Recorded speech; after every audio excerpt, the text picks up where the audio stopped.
little bit because it's been brought up on Twitter and through some in-game stuff. But before we do, spawning here, because I'm going to take the other guy in another location with the easier to pronounce name, it's going to be Carnage Esports Red Zerg player Namshar. The bottom position as the blue Protoss, it's PtitDrogo. So you kind of cut out there, what?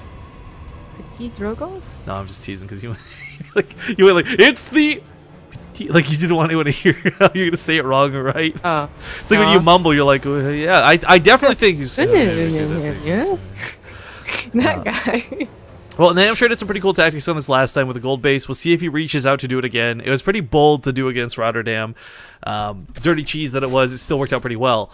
But the big thing about the game and the matchup right now is Protoss and Zerg, specifically this matchup more than any other, and looks like he's going to do it. It led to a lot of these really long drawn out Swarm Host games. We even have Army and some others tweeting about like Lilicanine mech matches possibly having Zerg opponents.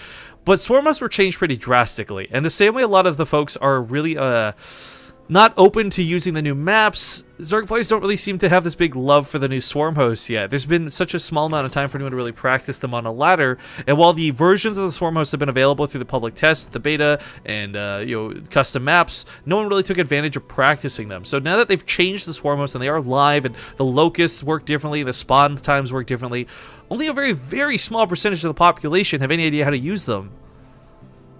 And we haven't seen anyone yet. Yeah, I was gonna say, like, if we do get to see Cats play in Copa America or something, that'll probably be like the one time we see the new Swarm Host. Maybe put an asterisk next to that. But Namshar's kind of found a way around it. Says, you know what? If I don't want to have to deal with Colossus and I don't want to have Swarm Hosts in play, gold bases can get you ahead in the early game. And if you get to that Hive tech like he did versus Rotterdam, Ultras and Queens are pretty darn good when paired up with a Viper or two. Now I'm thinking and I'm hoping that PtitDrogo will go ahead and not just kind of stay back and be passive and then get a little tunnel vision on the gold bases, because he's an aggressive guy. He could definitely see that this is going to be the case, gold base, and be like, okay, I'm just going to 7-gate you and I hope you can defend it. I mean, there was this whole issue in the game that we saw between Rotterdam and Namshar, where the entire left side of the map was basically like there's no vision for either player, really, maybe a couple of overlords. But as a pylon can be sticked over there, and while Namshar's focus is on the right side, and specifically as he takes his third gold base at PtitDrogo's gold base, it's to the south too. Like, he could totally miss a gateway going into his main base. Give me attack.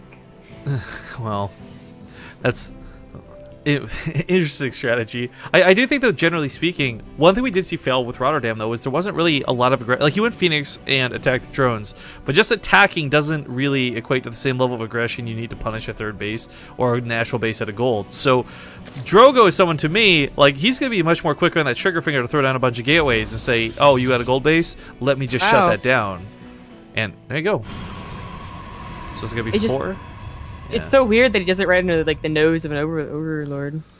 I almost like this, though, to an extent, because, well, of course, 4 gates is not all in by any means, but it is something that says, hey, Namshar, you probably don't want to take the other gold base, or even expose third at your home, because I'm going to have something coming your way. That is an interesting point, and maybe one that PtitDrogo is depending on. Now, what has he seen in this game? Okay, yeah, he saw that the third base was taken, or the natural was taken as the gold base, and that's the third, well, it might not be put down yet, but it might be at the natural, the real natural. So we got some replies to Huck's tweet, by the way, before the aggression starts off. Some notable choices are Harstem chiming in saying he hopes Johnny Rico makes it through. Rhett chiming in saying he hopes Liquid Rhett makes it through. There's a lot of love for DeMuslim and Stefano, Namshar, and some others. So awesome to see you guys get involved on Twitter and let us know your thoughts.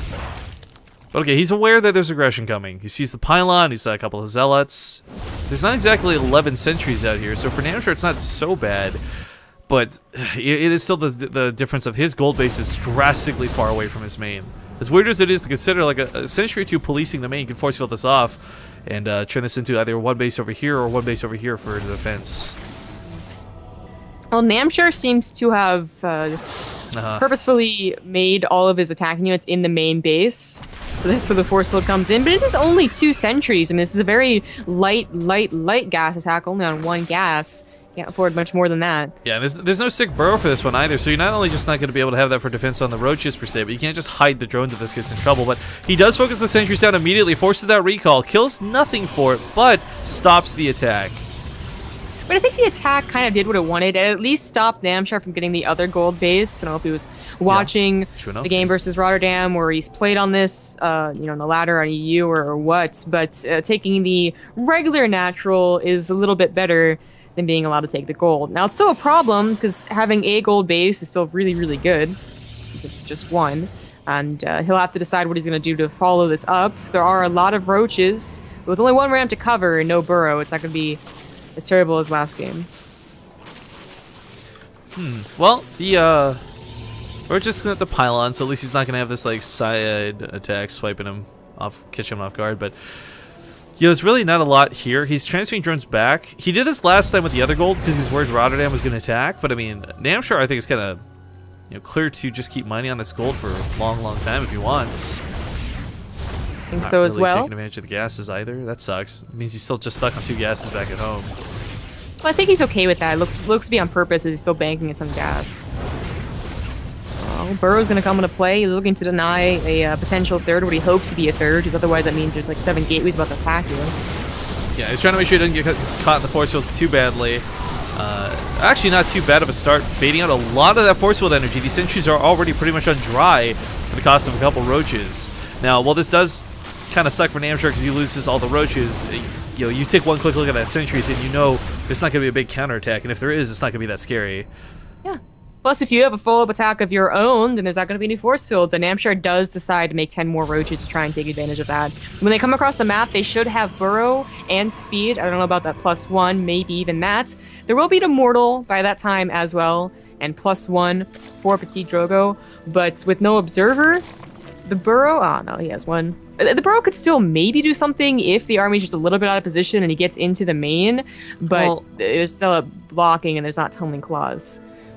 I mean, I do think, though, that like, if you do get tunneling claws, at least it gives you the ability to move out of the force fields if you get so dedicated to roaches. I mean, if you are going to be sitting on an army supply of like 50+ roaches, it's probably worth investing in just to get them out of those force fields. You know, maybe not the sneak attack, but at least you move away from them. Spire's going to be kind of cool to see. I'm not sure how he'll use this. Zerg players seem to have very distinctly different points of views on this. On one hand, you could use it to base trade. On the other, you could use it to harass. And on the other hand, what seems to be the most common is just use it to supplement your army a little bit. You know, it dives in and picks off the sentries. It takes the hardened shield off the immortal. I mean, the mutas are a good choice, but the question is how he uses them. Well, if it's going to be a surprise, they're going to be pretty darn good. There's going to be about 9 of them, as his gas count is still fairly high. Lucid Phoenix is sent out to check to see if there is a 4th base, if there's a Hydralisk and a hive already on the way. It's rallied to that point, and there's nothing there to stop it, so it will see the Spire. I'll have to see PtitDrogo decide what he wants to do. He already has +2 and Blink on the way, but is he going to try and get Stargates as well? Yeah, that's actually, I mean, the Phoenix shut it down so well, but it is that question of dedication. Do you really want to go another tech path, another dedication to like 14 Phoenix if your opponent's only going 8 mutas? You know, they're not investing in weapon upgrades or what have you. So this initial wave is really not that telling, but if he realizes that the Spire's researching, he might choose to invest into it. Maybe. I think there's also something to be said that, you know, he's pushing out, which I think would be a good, you know, time to try and get Phoenix out, but if he wasn't, for instance, then the Stargates would have been the first target of, you know, 15, 20 mutas, but there's attacks going on everywhere on the map. Even though he pushes out, he might want to still come back home. Guardian shields are popped preemptively. That's a big waste of energy, actually. Not a small thing. I'm not sure. I think this is going to go worse for PtitDrogo. He can't warp in on the other side of the map. You know, he needs to warp in like 8. Well, actually, never mind. The mutas come over here. Well, this is that base trade we're kind of talking about, but I don't think... Right, and that's what I'm saying. Like, I don't think the mutas should have been used in a base trade. I think they should have been used with the roaches at home. And he would have crushed this attack. No recall potential, just force fields. I mean, yeah, this is going really badly for Namshar. He's going to lose his layer tech, which sucks, is where, of course, all of his other tech is too, including that Spire. Drones not being pulled into the fight, just kind of hiding on the side. Warp Prism bringing in some new units. Mothership Core goes down. Double Time Warps as well. Here's that flock of mutas, and maybe with the drone pull, he can take the Stalkers out. If he does, this might be worth it. This is a very expensive army from Drogo, but it's an equally expensive army out of Namshar. If he loses these mutas, it's not going to be worthwhile. does want to go get the War Prism, so sends a couple of mutas to follow it. He does get it, and he cleans up the rest of the army. He lost the lair, but the Spire is still alive, and yeah, the tech's there. Namshar needs to get back into gas mining on all of his bases, and he'll be able to produce what he wants, lings and mutas. Well, that's the thing, yeah, it is still 3 bases, but his drone count is just what suffers through this. If he can pay his opponent back, take the probe count down a notch, he'll put this back on even footing, and that's a lot of mutas to deal with. No Phoenix, not a lot of Blink Stalkers. I'd say there's a good amount of them, but it's really... it's going to be hard to catch these mutas. Can't afford to split them up. I'm going to dive for that cannon, take it out right away. Probe's being pulled, but Probe's also going to get glaive wormed down. Fairly important he doesn't over-dedicate to this. Yeah. His next target might be that forge. I don't know about fighting these stalkers. Well, he's doing a pretty decent job. A big warp-in does come in. I mean, PtitDrogo is still on 3 bases himself, and he didn't... he either didn't lose a lot of probes, or he just replenished them pretty fast, because they both lost a lot of workers, so PtitDrogo was just constantly making them while that big kind of trade went down. Yeah, 26 to 29 workers killed.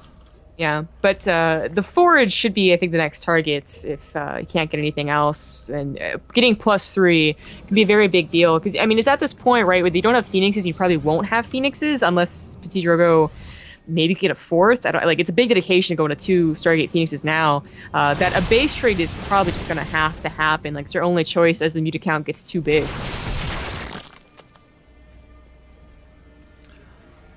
Well, looking to get back here to the natural. No defense. Free probe kills. Getting sniped. Getting picked off. That's a little bit awkward. Cannon going to get focused down too on this. And as the Stalkers try and retreat back to defend, the mutas can just get out. It's that mobility that's going to make them so hard to deal with. Oh, denies the forge. Stops +3 weapon upgrades. This is fantastic, because Stalkers with +2 weapons, they're kind of okay, but really it's the +3 that makes them that massive amount of unstoppable good. Drogo, who I really thought was... I love Namshar to death. I thought Drogo would have taken this series by storm with his aggressive playstyles, but instead finds himself on the back end in match 2. Like, he's already down in the series. This match point, if he loses this game, he's out, and he's not looking to be in a good spot. Yeah, he's losing this game. I mean, the Dark Templars have got to do something to bring him back. I don't think they've even been warping across the map. Oh, there's one in the 4th base. There's one going to the main right now. This was a surprise. Oh, there's even one in the gold. So they did run across the map, and they're doing great damage. This is really getting PtitDrogo back in this game.